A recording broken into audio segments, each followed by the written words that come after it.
Assalamualaikum warahmatullahi wabarakatuh. Shalom, Om Swastiastu, Namo Buddhaya, Salam Kebajikan. Perkenalkan, kami dari Tim The Society. Pada kesempatan kali ini kami akan membawakan dan juga mempresentasikan bisnis plan kami yang berjudul Banatex.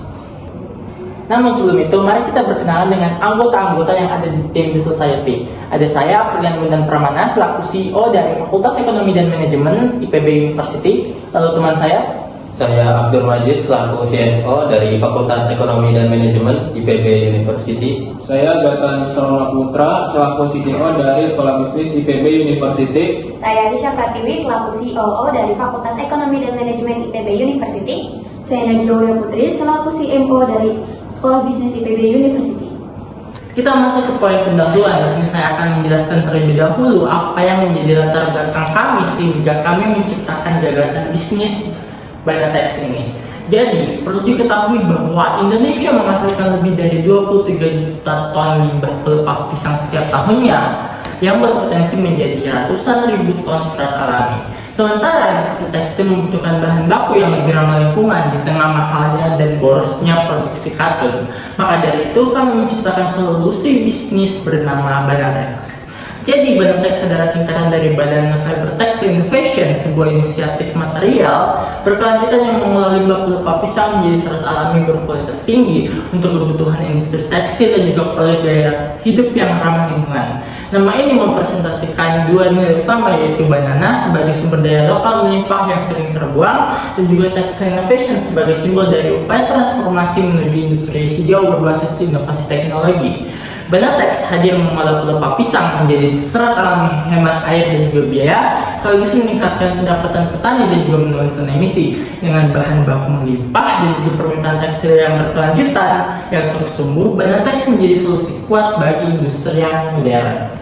Selanjutnya kita beralih ke profil company. Kami memiliki visi, yaitu memimpin transformasi industri serat alami berbasis limbah pertanian menuju standar global dengan menghadirkan solusi tekstil berkelanjutan yang menyinergikan inovasi teknologi, nilai sosial dan juga kelestarian lingkungan. Sementara itu kami memiliki misi mengoptimalkan potensi limbah pelepah pisang melalui inovasi teknologi ekstraksi yang efisien, ramah lingkungan dan juga bernilai ekonomi tinggi. Yang kedua, kami menyediakan serat alami berkualitas sebagai bahan baku utama bagi industri tekstil berkelanjutan di Indonesia dan juga di dunia. Yang ketiga, kami membangun ekosistem ekonomi sirkular yang memberdayakan petani, pengrajin, dan pelaku UMKM di sektor hilir, lalu mengembangkan brand produk turunan berbasis serat pisang yang mencerminkan identitas dan juga kekayaan budaya Indonesia, dan mendorong pergeseran paradigma industri tekstil menuju praktik hijau melalui program edukasi terbuka, kolaborasi strategis, dan juga roadmap inovasi berkelanjutan. Nah, ini adalah bentuk dari prototipe Banatex kami. Kami menampilkan 3 prototipe, yaitu dalam bentuk serat, lalu dalam bentuk kain, dan juga dalam produk jadi, yaitu tas. Konsep utama bagi Banatex yakni kami mengusulkan konsep ramah lingkungan dan sirkular ekonomi dengan memanfaatkan limbah pertanian, khususnya pelepah pisang yang menjadi material serat bernilai ekonomi tinggi. Melalui kombinasi proses ekstraksi mekanis efisien dan pelunakan enzimatik rendah biaya, Banatex menghasilkan serat alami yang memiliki karakteristik menyerupai linen atau katun premium, namun jauh lebih ramah lingkungan. Keunggulan dari produk kami yakni bahan baku ramah lingkungan karena memanfaatkan limbah pelepah pisang, hemat air lebih dari 90% dibanding katun, kekuatan serat 3 kali lebih kuat dari kapas, menciptakan model ekonomi sirkular yang memberdayakan petani, dan alternatif katun atau linen yang lebih ramah lingkungan. Fitur yang terdapat dalam produk kami yaitu serat alami berbasis pelepah pisang dengan standar panjang dan kekuatan seragam, warna dasar krem alami yang mudah diwarnai secara organik, daya serap yang tinggi, ringan, dan memiliki sirkulasi udara baik dan tersedia dalam bentuk serat mentah, benang, atau kain tenun sesuai kebutuhan industri. Manfaat jika menggunakan produk-produk dari Banatex yakni kami menyediakan solusi bahan baku yang ramah lingkungan, hemat air hingga 90% dan hemat energi. Lalu, serat Banatex mudah ditenun dan diwarnai, dan juga memberikan pengalaman memakai kain yang ringan, lembut, dan bernapas alami. Tidak lupa bahwa setiap pelepah pisang yang diolah mengurangi volume limbah pertanian yang berpotensi mencemari tanah dan udara. Oke, untuk di bab ketiga itu ada analisis pasar dan strategi pemasaran. Untuk pembahasan pertama yaitu ada analisis pasar. Banatex menyasar industri yang bergerak menuju bahan baku berkelanjutan, meliputi pabrik tekstil dan produsen benang yang mencari serat alami rendah emisi, UMKM dan brand eco-fashion yang ingin menghadirkan produk khas tropis, desainer serta pengrajin lokal yang mengutamakan bahan alami, hingga konsumen eco-conscious dan pasar ekspor. Nah, untuk analisis pertama yaitu ada STP, Segmentation, Targeting, and Positioning. Di segmentation, di poin pertama itu ada geografis. Fokus utama kami ada di Indonesia, terutama di wilayah Jawa Barat, Jawa Tengah, dan juga Yogyakarta yang memiliki basis industri tekstil dan pengrajin kuat. Lalu ada di pasar regional juga di Asia Tenggara, seperti Malaysia, Filipina, dan juga Thailand yang aktif mengembangkan industri hijau. Serta kami juga melihat adanya potensi ekspor ke pasar Eropa dan Jepang yang memiliki peminatan tinggi terhadap produk berkelanjutan. Nah, di poin kedua segmentation itu ada demografis. Kami menargetkan konsumen dengan umur 25-45 tahun untuk pemilik bisnis tekstil, pengrajin, dan desainer muda. Kami juga menargetkan segmentasi ekonomi menengah ke atas dengan daya beli tinggi untuk produk hijau premium. Serta yang terakhir, kami menargetkan lembaga atau korporasi yang menerapkan kebijakan environmental, social, and governance. Di poin ketiga segmentation itu ada psikografis. Kami menargetkan individu dan pelaku bisnis dengan gaya hidup berkelanjutan dan terbuka terhadap inovasi material baru. Dan di poin terakhir itu ada perilaku. Kami menargetkan brand dan komunitas yang ingin membangun citra eco-lifestyle, lokal, dan etis, serta konsumen dan bisnis yang mencari bahan baku alami dan loyal terhadap brand transparan, beretika, dan memiliki nilai sosial. Nah, yang selanjutnya itu ada targeting. Banatex menargetkan dua lapisan utama, yaitu business to business, yaitu produsen tekstil, desainer muda, dan UMKM lokal yang memproduksi produk eco-friendly. Yang kedua itu ada business to consumer, yaitu konsumen menengah ke atas yang sadar akan lingkungan dan mengirimkan produk fashion alami, fungsional, dan bernilai sosial tinggi. Nah, yang bagian ketiga itu ada positioning. Banatex memposisikan diri sebagai pionir serat alami berbasis pelepah pisang di Indonesia yang menghadirkan material ramah lingkungan, efisien secara teknologi, dan mendukung secara ekonomi sirkular. Oke, selanjutnya saya akan menjelaskan market size Banatex yang kami bagi menjadi tiga, yaitu TAM, SAM, dan SOM. Kita mulai dari pembahasan TAM terlebih dahulu. TAM atau Total Addressable Market, potensi total pasar serat alami dan alternatif ramah lingkungan di Asia Tenggara diperkirakan mencapai 15 triliun rupiah, mengacu pada proyeksi Global Market Insight 2024.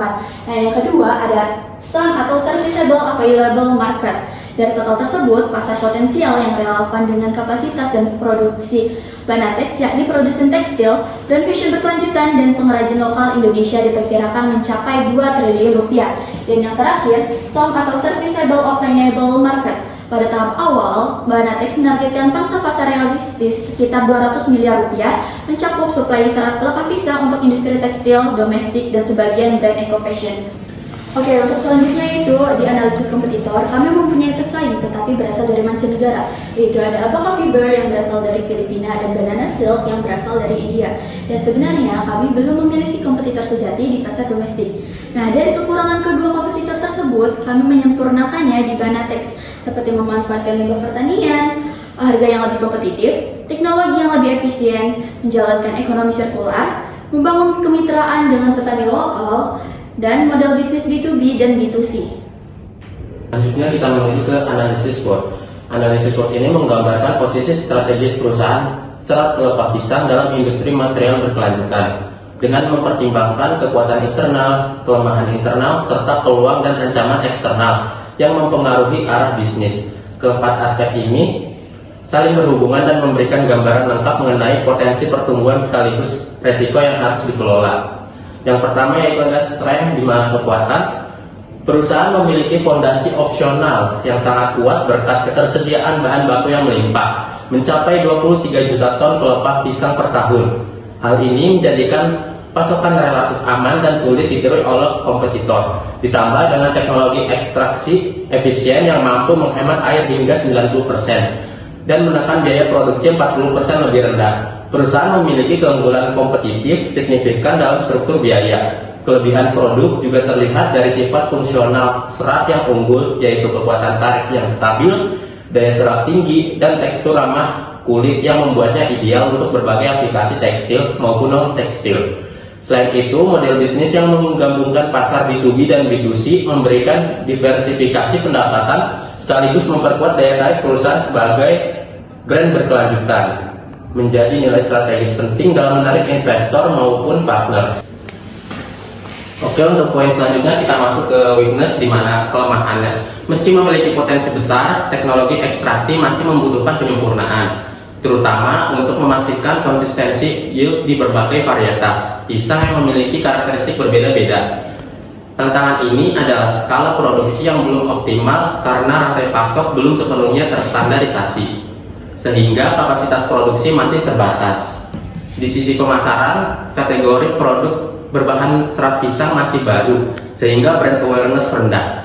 Ini menuntut perusahaan mengalokasikan biaya lebih besar untuk edukasi pasar dan komunikasi lintas segmen, agar konsumen memahami manfaat dan perbedaan produk dibandingkan material lain. Oke, untuk selanjutnya kita ke opportunities atau peluang. Permintaan pasar terhadap material ramah lingkungan meningkat pesat, dan di Asia Tenggara pertumbuhan permintaan mencapai 25% per tahun. Hal ini membuka peluang besar bagi perusahaan yang menawarkan serat tropis dengan karakter unik dan kompetisi yang masih relatif sedikit.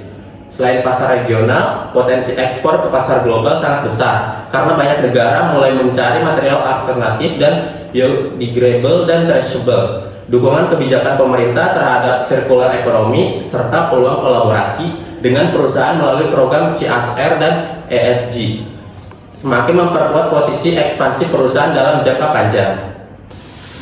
Selanjutnya kita ke threats atau ancaman. Perusahaan tetap harus waspada terhadap persaingan dari serat alternatif seperti nanas, bambu, atau abaka yang sudah lebih matang dalam hal proses dan penetrasi pasar.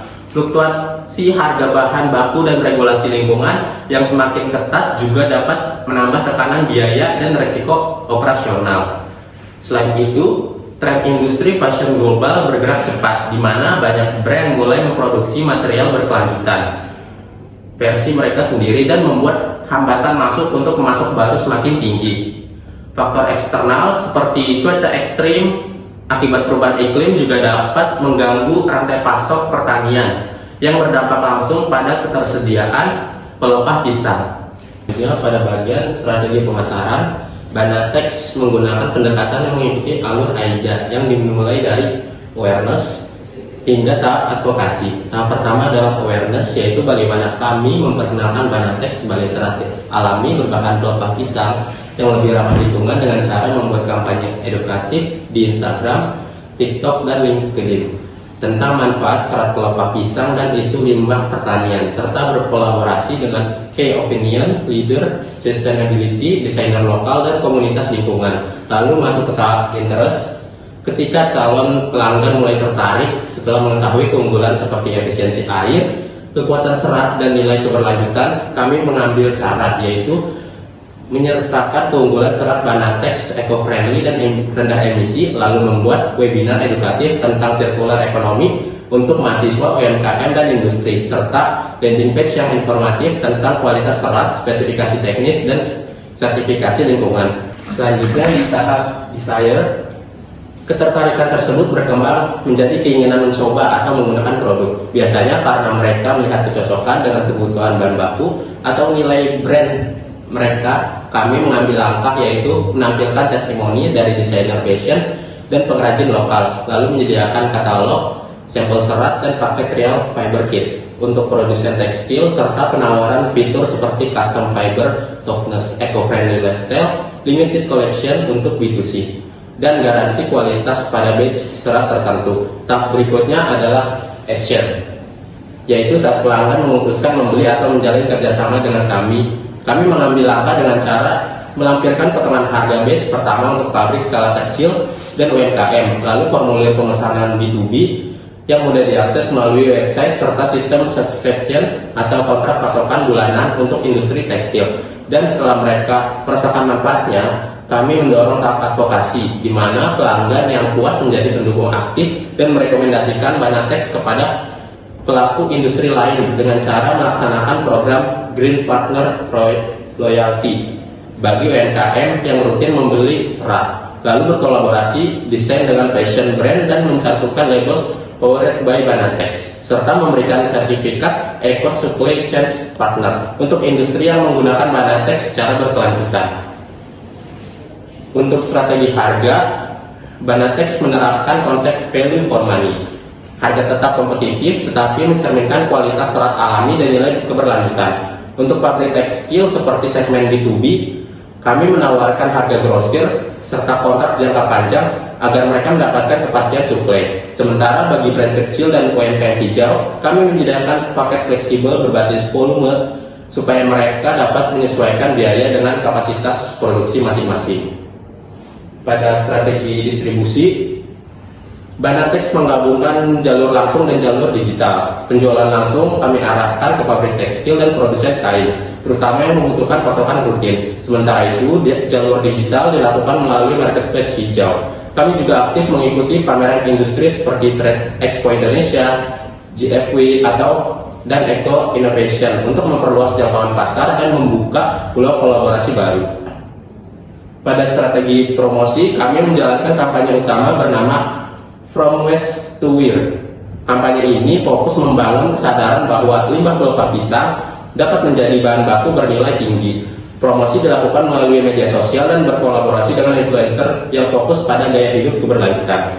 Selain itu, kami memperkuat promosi lewat event, bazar, dan pemasaran yang menampilkan demonstrasi produk. Setelah pembelian, Banatex juga membangun program loyalitas pelanggan dan edukasi publik untuk mempertahankan hubungan jangka panjang. Selanjutnya kita ke rencana operasional. Pada bagian rencana operasional, Banatex diestimasi berlokasi di Kecamatan Tanjung Sari, Kabupaten Bogor. Lokasi ini kami pilih karena ketersediaan bahan baku yang tinggi, akses logistik yang mudah, biaya operasional yang lebih efisien, dan terdapat potensi kemitraan langsung dengan petani pisang lokal. Kemudian proses produksi Banatex dimulai dari pengumpulan pelepah pisang dari petani mitra. Pelepah pisang dibersihkan dan dipotong, lalu diproses melalui mesin ekstraktor untuk memisahkan serat dari jaringan batang. Serat kasar kemudian diberi perlakuan enzim selulosa dan pektinase sehingga serat menjadi lebih lembut dan lentur. Selanjutnya serat dicuci untuk menghilangkan sisa enzim, dikeringkan hingga kadar air rendah, kemudian disisir dan disortir. Produk akhirnya dikemas dalam bentuk serat mentah, benang atau kain. Limbah organik yang tersisa juga tidak dibuang, tetapi diolah kembali menjadi kompos atau pupuk sebelum produk didistribusi ke industri tekstil, UMKM, hingga pasar eco lifestyle. Selanjutnya, saya akan menjelaskan strategi operasional berbasis SMART. Berikut tabel yang menjabarkan target operasional perusahaan menggunakan metode SMART, yaitu spesifik, measurable, achievable, relevant, dan time-bound. Strategi ini dibagi berdasarkan tujuan dan penanggung jawabnya. Nah, yang pertama yaitu stabilitas bahan baku dan ketahanan rantai pasok. Yaitu fokus utama perusahaan dimulai dari memastikan ketersediaan bahan baku pelepah pisang yang stabil dan berkelanjutan. Untuk mencapai ini, perusahaan menargetkan pembangunan rantai pasok yang kuat melalui kemitraan dengan petani. Target operasionalnya adalah mengamankan pasokan minimal 4 ton pelepah per bulan dari 2 titik kemitraan, dengan volume bahan baku yang juga dipastikan stabil di 4 ton per bulan. COO bertanggung jawab untuk memastikan bahwa sistem pasokan ini tetap konsisten, mengurangi resiko kekurangan bahan baku, dan menjaga kelancaran produksi. Yang kedua, efisiensi ekstraksi dan peningkatan kualitas serat. Untuk menghasilkan serat berkualitas, perusahaan menetapkan tujuan optimalisasi SOP ekstraksi dan pelunakan serat. Target output per batch yaitu 250-300 kg serat dengan tingkat efisiensi produksi yang terukur melalui yield sebesar 25-30% dan waste di bawah 10%. CTO bertanggung jawab memastikan proses ekstraksi berjalan sesuai standar, meminimalkan pemborosan, dan menjaga kualitas sesuai kebutuhan industri tekstil. Yang ketiga, konsistensi kualitas produk melalui sistem QC, yaitu Quality Control. kualitas serat harus memenuhi standar tekstil sehingga perusahaan membangun sistem quality control yang diterapkan pada setiap batch produksi. Tujuannya adalah menjaga konsistensi mutu dengan target reject rate kurang dari 5%. CTO mengawasi implementasi kualitas kontrol secara ketat, memastikan bahwa setiap batch yang keluar memenuhi parameter kualitas yang sama. Selanjutnya yang keempat, peningkatan kapasitas produksi sering pertumbuhan pasar. Untuk memenuhi permintaan pasar yang meningkat, perusahaan merencanakan penambahan tenaga operasional dan peningkatan kapasitas peralatan. Kapasitas produksi ditargetkan naik dari 250 kilo menjadi 1000 kilo serat per bulan dalam 1 tahun. Dengan peningkatan bertahap 25% setiap 4 bulan, CEO bertanggung jawab memastikan ekspansi ini berjalan realistis, efisien, dan tidak mengganggu kualitas maupun alur produksi. Selanjutnya, yang kelima, optimasi logistik dan ketepatan distribusi. Agar produk dapat sampai ke mitra B2B dan B2C secara cepat dan tepat waktu, perusahaan mengoptimalkan proses logistik dan penyimpanan. Target penerimaan ditetapkan sebagai berikut. Yang pertama, Jabodetabek selama 3 hari. Yang kedua, luar pulau selama 5 hari. Dan yang ketiga, tingkat kecepatan pengiriman di atas 95%. CEO memimpin pengelolaan logistik ini untuk memastikan produk dapat diterima tepat waktu oleh klien. Selanjutnya yang keenam, pemanfaatan limbah organik sebagai kompos atau pakan. Sebagai komitmen terhadap keberlanjutan, perusahaan mengimplementasikan mini fasilitas pengolahan limbah organik. Targetnya adalah mengolah minimal 80% limbah organik dari total output bulanan dan memastikan pemanfaatan limbah mencapai lebih dari 80%. CTO bertanggung jawab memaksimalkan nilai tambah dari limbah melalui kompos atau pakan ternak. Yang ketujuh, transparansi operasional melalui digitalisasi. Untuk membangun proses produksi yang transparan dan mudah diaudit, perusahaan melakukan digitalisasi alat pasok dan proses produksi. Targetnya adalah 100% data supply chain tercatat dalam sistem digital dengan kepatuhan pencatatan sebesar 100%. Tugas ini dikoordinasikan oleh CFO dan CTO untuk memastikan integritas data dan kemudahan pemantauan. Selanjutnya, yang ke-8, edukasi dan pemberdayaan mitra pemasok. Peningkatan kualitas bahan baku bergantung pada kapasitas petani mitra. Oleh karena itu, perusahaan menyediakan pelatihan pengelolaan limbah dan kualitas bahan baku sebanyak 2 sesi per bulan. Dengan target partisipasi minimal 80% dari seluruh mitra. CEO bertanggung jawab membangun komunikasi, pelatihan, dan pendampingan yang memperkuat rantai pasok dari hulu. Selanjutnya, yang ke-9, implementasi prinsip circular economy dan zero waste. Sebagai perusahaan berbasis keberlanjutan, target jangka menengah adalah mencapai zero waste pada bulan ke-6. Ini didukung oleh pengurangan limbah non-organik hingga lebih dari 90%. CTO memastikan seluruh proses produksi selaras dengan prinsip circular economy dan minim dampak lingkungan. Selanjutnya terakhir yang ke-10, pencapaian produksi sesuai proyeksi revenue tahunan untuk memenuhi target pendapatan. Produk harus selaras dengan permintaan pasar. Perusahaan menetapkan target produksi minimal 3.000 kilo serat per tahun dengan realisasi lebih dari 100% dari target tahunan. CFO dan CEO bersama-sama memastikan bahwa perkiraan pasar, produksi, dan distribusi berjalan harmonis sehingga proyeksi revenue tercapai. Selanjutnya, kita beralih ke struktur organisasi dan sumber daya manusia. Bagian ini memperkenalkan tim eksekutif dan tanggung jawab utama mereka. Pertama, Aprilian Bondan selaku CEO yang bertugas pemimpin tugas utama yang membuat keputusan strategis besar, mengelola operasi keseluruhan, dan memimpin pengembangan strategi. Selanjutnya ada Abdul Majid sebagai CEO yang bertanggung jawab sebagai keuangan, mengawasi arus kas internal. Selanjutnya saya sendiri Gatan selaku CTO bertanggung jawab atas aspek teknologi, riset, dan inovasi produk. Yang keempat ada Nadia selaku CFO, yaitu mengelola strategi pemasaran agar sesuai dengan visi misi bisnis. Yang terakhir, Aisyah selaku CEO bertugas mengurus operasional sehari-hari, kepatuhan regulasi, dan standar keamanan bahan baku. Kami mencoba menganalisis resiko dan mencari mitigasinya. Manatex menghadapi beberapa resiko utama yang berpengaruh pada kelancaran operasional dan peluang pertumbuhan. Ketersediaan bahan baku pelepah pisang dapat berubah akibat musim dan pola tanam. Variasi varietas juga mempengaruhi hasil dan konsistensi serat. Persaingan muncul dari material alternatif seperti serat nanas, bambu, dan abaka yang sudah memiliki pasar lebih mapan.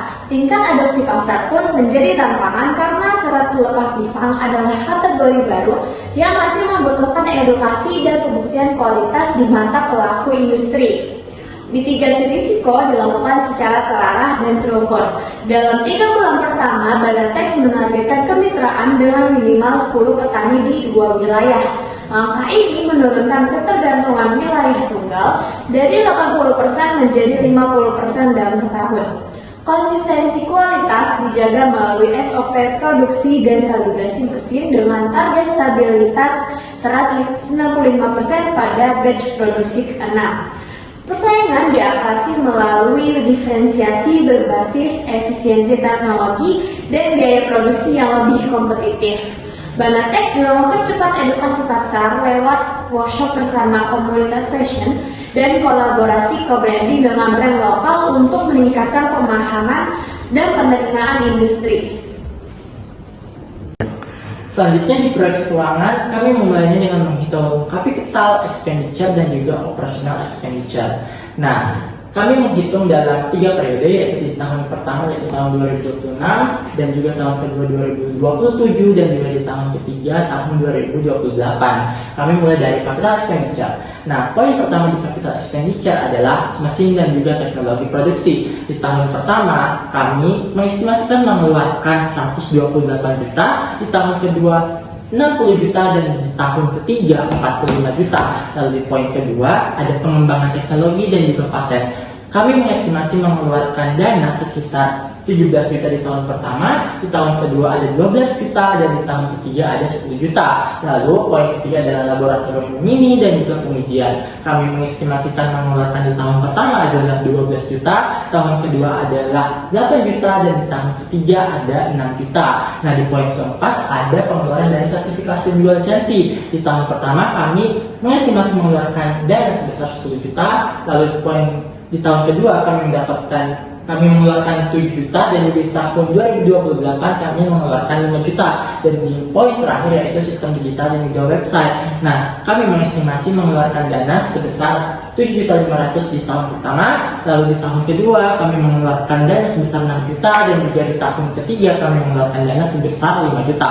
Nah, maka dari itu pengeluaran capital expenditure di tahun pertama mencapai 174.500.000, di tahun 2027 atau tahun kedua yaitu sebanyak 93 juta, dan juga di tahun 2028 sebanyak 71 juta. Selanjutnya kami beranjak ke operational expenditure. Nah, kami menghitung yang pertama ada gaji karyawan dan mengestimasi mengeluarkan di tahun pertama sebanyak 180 juta, di tahun 2027 atau tahun kedua sebanyak 255 juta, serta di tahun ketiga sebanyak 270 juta. Lalu di poin kedua ada bahan baku. Nah, di tahun pertama kami mengeluarkan dana sebesar 65 juta, di tahun kedua sebanyak 82 juta, dan juga di tahun ketiga mengestimasi mengeluarkan 100 juta. Nah, di poin ketiga ada produksi seperti listrik, perawatan, dan juga hal lainnya. Di tahun pertama kami mengeluarkan estimasi yaitu 42 juta, di tahun kedua sebanyak 55 juta, dan di tahun ketiga sebanyak 70 juta. Lalu poin keempat adalah transportasi dan juga logistik. Di tahun pertama kami mengestimasikan mengeluarkan 36 juta, di tahun kedua sebanyak 48 juta, dan juga di tahun ketiga sebanyak 60 juta. Lalu ada poin pemasaran dan juga promosi. Kami mengeluarkan dana di tahun pertama sebanyak 40 juta, di tahun kedua sebanyak 55 juta 500, dan juga di tahun ketiga sebanyak sebanyak 70 juta. Lalu poin selanjutnya ada riset dan juga development. Di tahun pertama kami mengeluarkan dana sebesar 45 juta, di tahun kedua sebanyak 55 juta, dan juga di tahun ketiga sebanyak 65 juta. Nah, di poin terakhir operational expenditure ada administrasi dan juga pajak. Kami mengestimasi mengeluarkan di tahun pertama sebanyak 28 juta, di tahun kedua sebanyak 35 juta, dan di tahun ketiga sebanyak 42 juta. Maka dari itu total keseluruhan operational expenditure kita di tahun pertama ada 436 juta, di tahun kedua ada 555 juta, dan di tahun ketiga ada 677 juta. Kami juga menghitung total modal awal kami atau total pengeluaran modal awal kami dengan menghitung capital expenditure ditambah dengan operational expenditure. Di tahun pertama kami mendapatkan total sebanyak 610 juta 500 ribu, dan juga di tahun kedua mengeluarkan 648 juta, dan juga di tahun ketiga mengeluarkan dana sebesar 748 juta. Untuk sumber pendanaan, kami membaginya menjadi 3 sumber pendanaan, yaitu modal founder, angel investor, dan juga dari core micro. Nah, perhitungan kami berdasarkan penambahan dari capital expenditure dan juga operational expenditure di tahun pertama sebanyak 610 juta 500. Nah, bisa dilihat di sini modal founder mengeluarkan jumlah sebanyak 310 juta 500 dan juga mengambil 50,9% total dari modal awal. Nah, kami mengambilnya dari tabungan pribadi dan juga keluarga. Lalu di angel investor, mereka mengeluarkan 200 juta dan juga mengambil total persenan sebanyak 32,7% dari modal awal. Nah, kami memberikan equity sebanyak 20%. Dan yang terakhir adalah core micro. Kami mengambil dana sebanyak 100 juta dan juga mengambil persentase dari modal awal sebanyak 16,4% dengan bunga 6% dan juga tenor sebanyak 3 tahun. Selanjutnya adalah bagian revenue streams atau proyeksi pendapatan. Kami akan menjelaskan mulai dari KPI tahun 2026 sebagai tahun pertama, tahun 2027 tahun kedua, dan juga tahun 2028 sebagai tahun ketiga. Dengan peningkatan KPI di tahun kedua meningkat sebanyak 25% dan juga di tahun ketiga sebanyak 35%. Yang pertama adalah penjualan serat atau model bisnis to business dengan penjualan serat sebanyak 350.000 per kilogram. Di tahun pertama mencapai 3.000 kilogram KPI dengan total revenue sebanyak 1 miliar 50 juta. Lalu di tahun 2027 mencapai 3.750 kilogram dengan total revenue mencapai 1 miliar 312 juta 500, dan juga KPI di tahun ketiga sebanyak 5.062 kg dengan revenue sebanyak 1 miliar 771 juta 700.000. Lalu di penjualan koin atau B2B, kami mematok harga 150.000 per meter persegi dengan KPI di tahun 2026 mencapai 2.000 meter persegi dengan total revenue mencapai 300 juta, dan juga KPI di tahun kedua mencapai 2.500 meter persegi dengan total revenue sebanyak 375 juta, dan juga di tahun ketiga sebanyak 3.375 meter persegi dengan total revenue 506 juta 200.000. Yang ketiga adalah produk jadi atau B2C dengan tas, dompet, dan juga dekorasi rumah. Kami mematok harga sekitar 250.000 per unit dengan estimasi mendapatkan 600 unit di tahun pertama dengan total revenue 150 juta, lalu di tahun 2027 mencapai 750 unit dengan revenue 187 juta 500.000 rupiah. Di tahun ketiga mencapai 1012 unit dan juga mendapatkan revenue sebanyak 253 juta. Nah, yang keempat adalah pendapatan karbon kredit.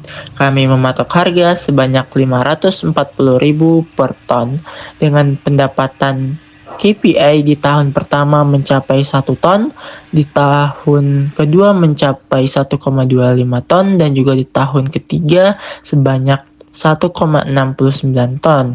Dengan total revenue di tahun pertama mencapai 540 juta, di tahun kedua sebanyak 675 juta, dan di tahun ketiga sebanyak 912 juta. Lalu ada poin workshop dan juga pelatihan. Kami mematok harga sebanyak 1 juta per sesi. Dengan KPI di tahun pertama 10 sesi, total revenue-nya 10 juta. Lalu di tahun kedua sebanyak 12 sesi dengan total revenue 12 juta. Dan juga di tahun ketiga 16 sesi dengan 16 juta. Yang terakhir adalah pendapatan dari kemitraan dan juga lisensi. Kami mengestimasi mendapatkan 2 kemitraan di tahun pertama dengan total revenue 60 juta, di tahun kedua dengan 3 kemitraan dan total revenue 75 juta, dan juga di tahun ketiga 4 kemitraan dengan 101 juta. Maka dari itu, total revenue kami di tahun pertama mencapai 1.570.540.000 rupiah. Lalu di tahun kedua mencapai 1.962.675.000 rupiah, dan juga di tahun ketiga mendapatkan 2.648.862.000 rupiah. Selanjutnya ada perhitungan proyeksi laba rugi di tahun pertama, tahun kedua, dan juga di tahun ketiga, yaitu 2028. Total pendapatan atau revenue streams kami di tahun pertama yaitu 1.570.540.000 rupiah. Di tahun kedua mencapai 1.992.675.000 rupiah, dan juga di tahun ketiga sebanyak 2.648.862.000 rupiah. Lalu ada perhitungan HPP. Di tahun pertama mencapai 518 juta rupiah, di tahun kedua mencapai 588 juta 802.000 rupiah, dan di tahun ketiga mencapai 715 juta 192.000 rupiah. Lalu kami menghitung juga laba kotor dengan mendapatkan di tahun pertama 1.052 juta 540.000 rupiah, dan juga di tahun kedua mencapai 1.373 juta 873.000 rupiah, dan juga di tahun ketiga mencapai 1.933 juta 670.000 rupiah. Lalu kami menghitung margin laba kotor. Di tahun pertama kami mendapatkan margin laba kotor sebanyak 67%, tahun kedua 70%, dan juga tahun ketiga sebanyak 73%. Lalu di biaya operasional kami mengeluarkan 436 juta di tahun pertama, di tahun kedua mencapai 555 juta, dan di tahun ketiga mencapai 677 juta. Lalu kami menghitung EBITDA dengan di tahun pertama yaitu 616.540.000 rupiah. Di tahun kedua mencapai 818.873.000 rupiah, dan juga di tahun ketiga mencapai 1.256.670.000 rupiah. Untuk penyusutan flat di angka 35 juta di setiap tahunnya, dan di bunga pinjaman juga flat 6%, yaitu 6 juta di setiap tahunnya. Lalu laba sebelum pajak atau earning before tax, yaitu kami mendapatkan angka di tahun pertama yaitu 575 juta 540.000 rupiah. Di tahun kedua mendapatkan 777 juta 873.000 rupiah, dan juga di tahun ketiga mendapatkan 1.215.670.000 rupiah, dan kami menerapkan pajak 22% atau mendapatkan pajak 22%. Di tahun pertama kami mengeluarkan dana sebanyak 126.618.800 rupiah, dan juga di tahun kedua mendapatkan pengeluaran 171.131.000 rupiah, dan di tahun ketiga pajak kami Rp267.447.000. Lalu ada perhitungan laba bersih dengan mendapatkan di tahun pertama sebanyak Rp448.921.200. Lalu di tahun kedua mendapatkan Rp606.742.000 dan juga di tahun ketiga mendapatkan Rp948.223.000. Dan perhitungan terakhir ada margin laba bersih dengan mendapatkan 29% di tahun pertama, di tahun kedua mendapatkan 31% dan juga di tahun ketiga mendapatkan 36%. Lalu yang terakhir kami menganalisis kelayakan usaha sebagai perhitungan terakhir kami di proyeksi keuangan.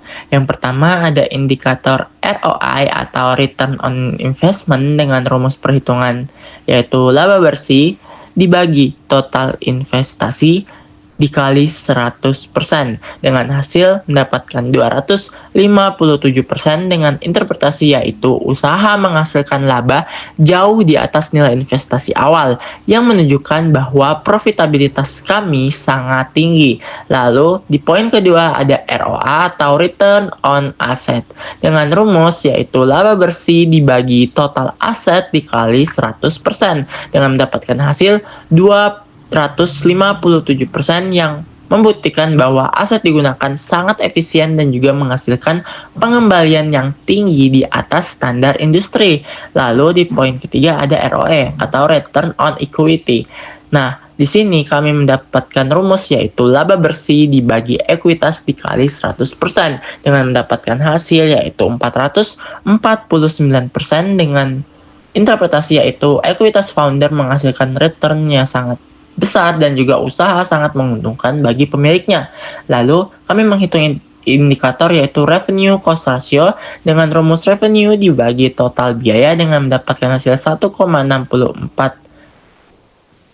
dan juga mendapatkan interpretasi yaitu setiap Rp1 biaya menghasilkan Rp1,64.000 pendapatan dan juga menunjukkan bahwa efisiensi operasional kami sangat baik. Lalu di indikator kelima ada payback period dengan rumus total investasi dibagi laba bersih ditambah penyusutan dengan mendapatkan hasil sebanyak 0,36 tahun atau 4,3 bulan dengan interpretasi yaitu modal kembali sangat cepat dan juga risiko investasi sangat rendah. Dan yang terakhir break even point atau BEP dengan rumus biaya tetap dibagi 1 dikurang HPP dibagi revenue dengan mendapatkan hasil sebagai berikut yaitu 422 juta dengan interpretasi yaitu usaha mencapai titik impas dengan cepat pada omset yang relatif rendah. Di bagian penutup yang ingin kami sampaikan adalah Banatex mengolah limbah pelupa pisang menjadi serat alami berkualitas tinggi melalui proses produksi terintegrasi yang efisien dan juga scalable. Inovasi ini memberi nilai tambah bagi industri tekstil, membuka peluang ekonomi bagi petani, dan juga mendorong terciptanya ekosistem material ramah lingkungan yang memberikan manfaat ekonomi, sosial, dan juga lingkungan.